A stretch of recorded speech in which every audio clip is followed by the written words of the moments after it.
I am not a bounty hunter.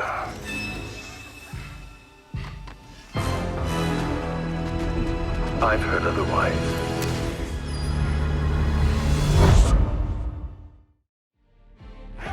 Have you been reborn yet, and who should rule over a people? These two questions will be tackled in today's episode of Philosopher Reacts, an off-script video series focused on answering various philosophical questions from TV shows, movies and more. And just so you know, in today's video there's no need to have watched the Book of Boba Fett to get something out of it, and there will also be no spoilers ahead. And with that out of the way now, let's jump into it.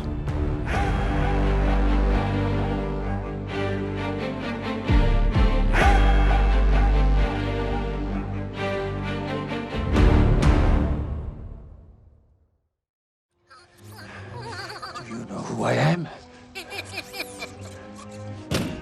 I am Boba Fett.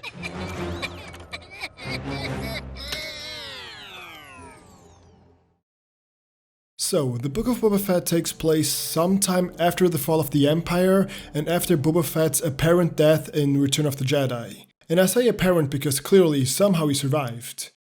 And it's here in the beginning of the very first episode that we're introduced to a completely different version of Boba Fett. One that seems to have been defeated by life. A version of him that lost all that he valued, even including his own armor. That one thing that everyone recognized him by. But it's also a version of Boba Fett that goes on to become part of a Tusken tribe. A version of him who is no longer this lonesome bounty hunter, but rather kind of a rebirth of the character. Someone who realizes the value behind having a tribe, behind having a community that you can count on. And many may think that this exact story thread completely destroys the character of Boba Fett. And I somewhat disagree. Now, I would have to agree that yes, this is not the same Boba Fett than the old one we were used to. He doesn't have this, how should I put it, a unique quality that made us want to know more about him, but we knew that we could never find out more. And in contrast to that, this new Boba Fett, well, we find out more than enough. It kind of takes that intriguing part away from the character. But I don't think that this Boba Fett from the show was ever meant to be like the original one. It was more meant as a rebirth of the character. Both in universe, but also for us as the viewers as well. Because the old Boba Fett, he was someone who witnessed how the Jedi killed his father, and how the Sith then went on to command him around to do their dirty work. How his quote-unquote brothers, the clones, were constantly being used by the Republic without any value for their lives. And also, how the Separatists didn't seem to care much about him either. And so, obviously, he grew up with disdain for both sides, without ever fitting into any one of them, and so he decided to go his own path, an individualistic path, one where he only cared about himself, putting him in some form of grey zone, somewhere in between the Republic and the Separatists, in between the Empire and the Rebels, also kinda making him the embodiment of amoralism, of making the conscious choice to not choose any one moral position. Something that is very hard for us to understand, especially when a lot is at stake. Because oftentimes, even when we hate them, we can understand the moral perspective of our enemies. But it's harder to empathize with someone who chooses amorality, who chooses to not choose at all. But it's also this amorality that makes Boba Fett a mercenary. Someone who is motivated to take part in the bitterness of conflict simply by the desire for private gain. Someone who is promised material compensation and is expected to not be partisan to any one of the sides involved. Someone who truly only looks out for themselves. But where does all of this lead him to? I mean, yes, he didn't want to become extremely subservient like his brothers, the clones, but by going solo, he simply took it to a completely different extreme. He allowed himself to be used and ordered around by others as long as the pay was high enough, never questioning the morality behind any of the things he did. And this is where we come back to Return of the Jedi, where Boba Fett's meaningless death in the pit perfectly summarizes the accumulation of his past choices. He decided to live alone, and so he died alone. He decided to live for no one and for nothing, and so he died for no one and for nothing. And again, when I say death, I mean it in a metaphorical way. He obviously somehow survived. But actually, let's tackle this survival, because once he comes out of the Sarlacc pit, once he's reborn, he's a completely different man. A man who realized that all the past choices he made led him down to this pit of death and suffering, literally. And now, after being reborn, he even gave up the mantle of bounty hunter. That one thing he ever felt connected to. That one thing that brought him closer to his father. They were captured alive as a tribute to you, Lord Fett. Their tortured squeals will send a piercing message to all potential challengers to your throne. I do not torture. Respectfully, Lord Fett, on Tatooine, you must project strength if you are to be accepted as a daimyo.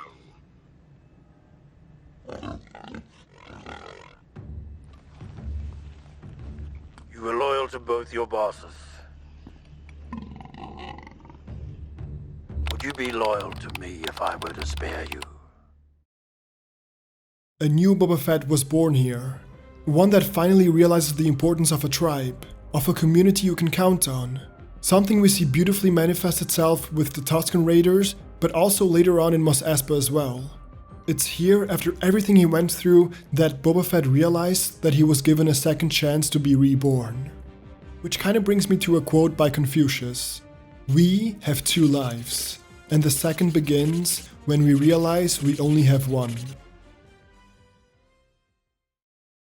In this quote, Confucius is talking about how we should realize that our life only really starts when we realize that we only have one life. And as obvious as this may sound, most people they miss the deeper meaning behind this quote. That to find real happiness, real fulfillment, you can't just focus on any monetary or material goal. Actually, on any one goal for that matter. You need to find happiness within the process itself. You can still keep on seeking goals for sure, but enjoy it while you're doing so. And do what you're doing for the sake of enjoying it.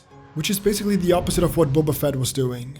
After losing his father, he was left alone and vulnerable, without anyone he could rely on. And so, for the rest of his life, he just decided to stay alone. To become a lone wolf who will never allow himself to be dependent on others. Someone who only focuses on the end goal, on the amount of credits he may gain from the situation. Turning him into a simple pawn to be used by everyone else. Which kinda brings me to an example from my own life actually. I spent 12 years in the school system and then I went right away on to university for economics. And I wasn't doing it for myself. I did it because it was something that society and my family expected from me, and so therefore I thought to myself, well, I'd rather do something that I kinda have an interest in, pays well, and gives me many opportunities in the end. Regardless of whether or not I'm actually changing anything in the world, and more importantly, regardless of whether or not it's actually fulfilling me. And about half a year into it, I realized that I did not enjoy what I was doing. And so how could I expect of myself to spend the next 40 years in a company doing similar work to this? I couldn't, so I stopped. But I stopped for the wrong reasons. I stopped in hopes of finding another degree that I could be good at, something else that may fulfill the expectations society has for me. And so I went for the next thing I was interested in, computer science. While I did that for longer, about 1.5 years, I still stopped after that point, because I realized that I wasn't enjoying myself, that I wasn't going to accomplish any real change doing this because I didn't have any passion for it. I enjoyed it somewhat, but I didn't see myself doing it for the next couple of decades. I just saw myself in a job where I was hoping for retirement, where I would be impatiently waiting for that final year to come where I could finally stop working. And it was around that time that I realized that I was only chasing after goals for someone else, be it society as a whole or just my family. But I wasn't doing it because I thought I was improving myself or the world through it. I just did it because I was afraid not to. But then, after spending almost 3 years of my life jumping from one degree to the next and failing at every moment of it, I found myself in a dark and bottomless pit of despair, realizing that this pit I was surrounded by was taking everything away from who I was, turning me into something I didn't want to become. And that being said, I'm still glad for it because it allowed me, this naked vulnerability, it allowed me to be reborn, to realize what I actually enjoy doing, which is teaching, learning, and growing myself through this exact process, which all kinda accumulates in this YouTube channel and the line of work I'm in right now, where I work as a tutoring teacher for a small private school. And this entire experience showed me that there's real value in being reborn. That after despair, after realizing that all of this past mission, this past life wasn't really working, that you are allowed to have a second chance. that you are allowed to be reborn and rebuild yourself. And maybe for most people, that's what's needed for them to realize what they really want from life. Maybe they have to be torn down to their bare minimum and realize that what they have turned into is not something they were happy with. It's not who they wanted to become, and also that it's so far away from what their potential actually is. And so make sure that you realize, truly realize, that you only have one life. And so if you find yourself in this pit, be open to the fact that you are in it. That being this naked and vulnerable, without any reservations towards anything, is the only thing that allows you to be actually open to all possibilities that life has to offer. And it's only then that you will realize that this life of yours, it's the only one you have. So make sure you take a look at all possibilities, and that you choose the one that will strengthen you, strengthen your spirit, and that will hopefully be one that you enjoy doing as well. And in that same line of thought, make sure that you offer that same opportunity to other people as well. You may have in your mind a different view of who they are supposed to be, but maybe they were never meant to be that. Maybe that Boba Fett that you envisioned wasn't who he was supposed to become. Maybe he was meant for something greater. So make sure you give him this chance as well. Appreciate the rebirth you yourself went through and realize that not everyone has gone through it yet. That sometimes people really need a second chance. That sometimes they have to yet be reborn.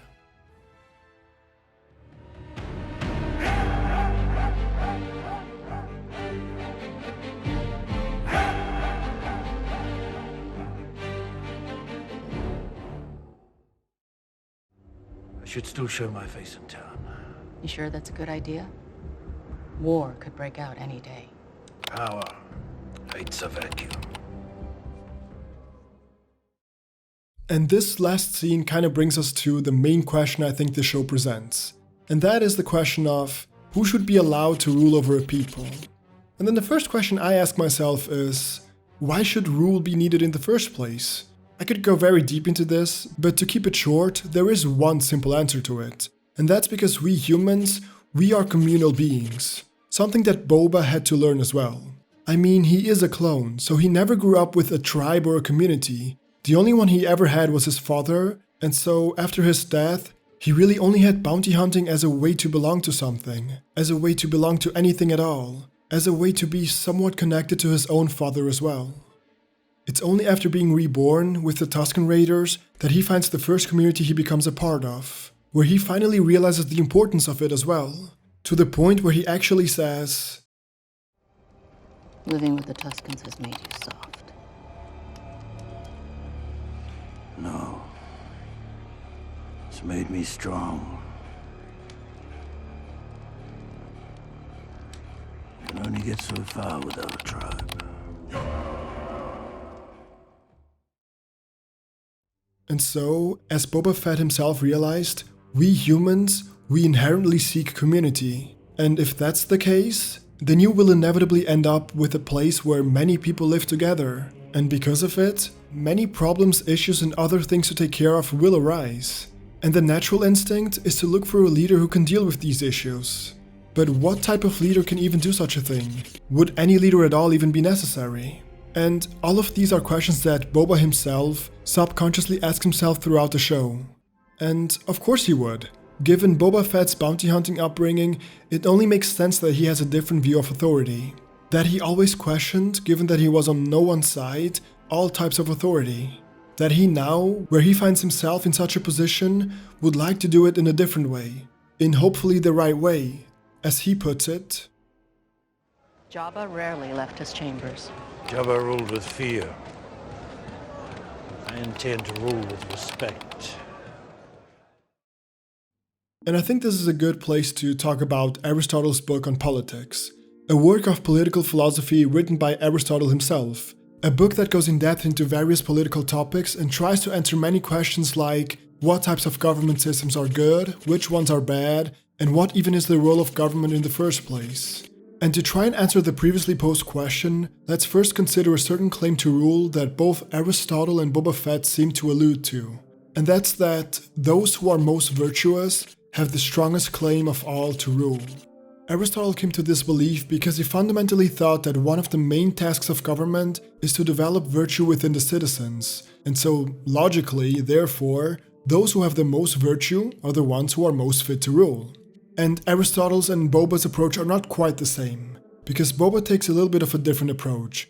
He claims that he wants to be the one to rule because he wants to be the one most respected by his people, so basically the one most deserving of respect. And while virtue and respect are definitely two completely different aspects, and they don't even have to at all coincide, both Boba Fett and Aristotle seem to be focusing on a certain principle, that whatever group of people hold the most, and here we can insert some type of desired quality, be it respect, virtue, or wisdom, that they are then, because of it, the ones who have the highest claim to rule. A concept that even Plato entertained in his book called The Republic, wherein Socrates made the claim that philosopher kings should be the ones to rule, that either philosophers should become king, or that kings should start to become philosophers, that they should start to actually philosophize. And he justified that claim by saying that philosophers, people who seek truth above all else, wouldn't even want that power to begin with, and so therefore, they would be exactly because of that, the only ones worthy of holding that power. But I think that this one view of rulers is either short-sighted or disingenuous, because if kings were to truly become philosophers, or the other way around, they would surely realize one of the greatest epiphanies most philosophers have, and that is the fact that, as Socrates himself claimed, the only true wisdom is in knowing you know nothing, in knowing that you are constantly finding out new things, and therefore learning of how often you've been wrong in the past. So in my opinion, if a philosopher truly became a ruler, then he wouldn't rule at all. He'd question everything he's supposed to make a decision on, and in the end, he'd probably just end up refusing to take any action whatsoever. I mean, knowing of how often he had been wrong in the past, he surely would never make a decision now that could negatively affect the people he rules over. But going back to Aristotle and our Boba Fett example, if those two believe that a certain quality makes someone or even a group, even if this group is the majority, suddenly fit to rule, then who could make that judgment? Who could be able to tell that someone is more virtuous than someone else? That someone is wiser than the other? Or that someone deserves more respect or less? And how could you ever tell that that judgment would be the correct one? If we're all humans, then what makes your judgment of a person worth more than mine? Maybe you know more, you say, you hold more information about that person, and so therefore your judgment of that person is more valid. But what if you don't? What if you only think you do? What if I'm actually the one who has it, but I'm not aware of that? What if by not pretending to know something I don't, I'm better off because I'm probably less biased? And so as you can see, I don't think it's a question that can have any answer to it whatsoever. And so, let's go back to the question that, given that people are self-interested and ambitious, who can really be trusted with power? And for sure this video could definitely get a lot longer by talking about this one topic alone, but for the sake of keeping this shorter and to actually try and answer the question, let me try to come at it from a personal perspective. Because I myself, I don't believe anyone can be trusted with power, at least not that amount of power. Everyone's judgment of someone else will be it will be flawed to begin with. And why? Well, because no one, not even all of humanity together, can ever be all-knowing. And so, I really don't care if even a majority of the people respect that person or if they apparently are the most virtuous. Because, as I just said, there's no way they could really be all-knowing. That's just by definition impossible. That's at least one thing all philosophers should realize. And so therefore, if they have no way of knowing everything, how do they get to decide over someone else's life if they probably know nothing at all about them? How could they even justify of saying that they know what's better for you, even though they probably know nothing about you at all? And obviously the answer is they couldn't, which is also probably why most politicians just constantly lie, because they probably are subconsciously aware of the charade that they're playing, of the amount of lies they're telling, because they know that all the things they're promising and trying to accomplish, there's no way they can actually get it done. And there's also not even a way for them to know if the policies they propose would even result in what they're trying to achieve. There are just way too many variables to take into account. They can't know what the future holds. They hardly know anything about themselves and their own pasts. So how could you ever expect and hope them to decide anything of real value for you? And so, in a certain way, I agree that only philosophers should rule, but only under the assumption that they are actual real philosophers, Meaning that, in that case, they wouldn't be ruling at all. Also meaning that it'll probably just end up in a state of anarchy, where everyone just rules over themselves. And if you have no idea what anarchy is, feel free to check out my latest video on this topic. And I will admit that maybe I'm just very strongly influenced by this philosophy because I just read a collection of various anarchists from past and current times. But either way, going back to Aristotle, I still disagree with the notion that any quality should allow someone else to govern over me and the ones I love. Because how are you supposed to find out if that person actually has that quality more than anyone else? And why is that one quality suddenly the right one? Why is it respect? Why is it virtue? Why is it wisdom? Or maybe, why is it the possibility to philosophize? Who gets to decide that? Why is your assessment suddenly worth more than mine? And so, to the question of who should rule, my answer to the question is no one. Only you over yourself. All in all, it was a pretty good show. Nothing special to be honest, but I still enjoyed it nonetheless. And again, I am aware that I am certainly quite biased when it comes to the conclusion to the ruler question, given that I just read a book on anarchy, but this was just my way of answering the question. It's definitely not a practical solution to the question, but for now, that's the answer I wanted to stick with. That being said though, I really hope you enjoyed the video, and I'll be seeing you guys next week. Thanks for watching guys, I really hope you enjoyed the video. Over here we use philosophy and psychology to better understand life and to find our own meaning within it. There are many exciting things coming up, so if I were you, I'd subscribe and turn on notifications to stay up to date. See ya! You were the chosen one!